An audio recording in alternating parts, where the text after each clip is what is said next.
সালামু আলাইকুম, সবাইকে স্বাগত জানাচ্ছি আমাদের আজকের এই ব্রিফিং থেকে। দর্শক, আপনারা জানেন এবং প্রশাসনের ঊর্ধ্বতন কর্মকর্তাদের দৃষ্টি আকর্ষণ করছি, আজকে সুনামগঞ্জ 1 আসন 224 নং আসন বাংলাদেশের সুনামগঞ্জ 1 আসনের তাহিরপুর উপজেলার শ্রীপুর উত্তর ইউনিয়নের 2 নং ওয়ার্ডের কলাগাঁও সরকারি প্রাথমিক বিদ্যালয় কেন্দ্রে বিএনপি নেতাকর্মী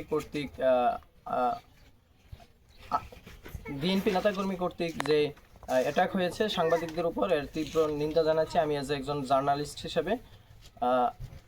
আপনাদের সবাইকে আজকের এই ঘটনার পুরো বিস্তারিত যারা ঘটিয়েছে, কিভাবে হয়েছে এবং যার উপর ঘটছে উনি আপনাদেরকে বলবে ইনশাল্লাহ। বলে যে আমি হচ্ছে ঢাকা বয়েজ 24-এর একজন সাংবাদিক আর কি। তো আমি এখানে রিপোর্ট করার জন্য আসি এবং অনুমতিক্রমে আমার এখানে আসার পরে আমি এখানে যখন সাধারণভাবে ভোটারদের ইন্টারভিউ নিলাম, মানে খোঁজখবর নিলাম, তারা কি মতামত এগুলো জানার চেষ্টা করলাম। তো এক পর্যায়ে দেখলাম একটা গেটের মধ্যে একটু ঝামেলা হচ্ছে আর কি।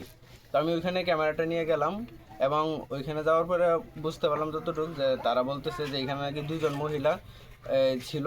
তো ওনাদের কাছে কিছু মহিলা এসে জিজ্ঞেস করতেছে যে আমরা কিভাবে ভোট দিব। তখন ওনারা ওই যেখানে স্লিপ দেয় ওইখানে নিয়ে গেছে, যে এখান থেকে স্লিপ নিয়ে ভোট দেন।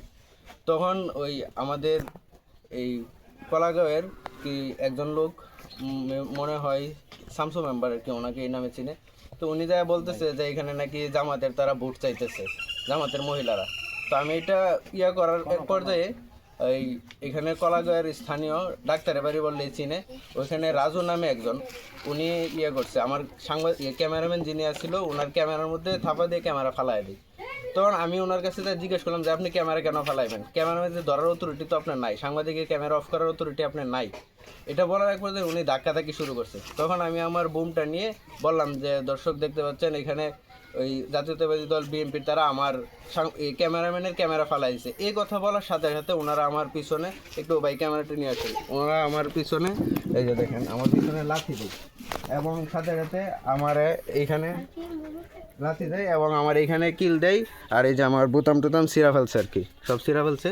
তো আমি এটা সাংবাদিক হিসাবে, আমি একজন সাংবাদিক হিসাবে আমি এটা বলতে চাই যে বাংলাদেশে এখন তো সকল জিনিস সুষ্ঠু।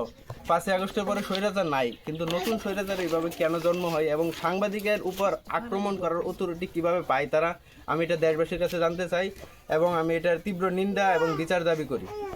আসসালামু আলাইকুম।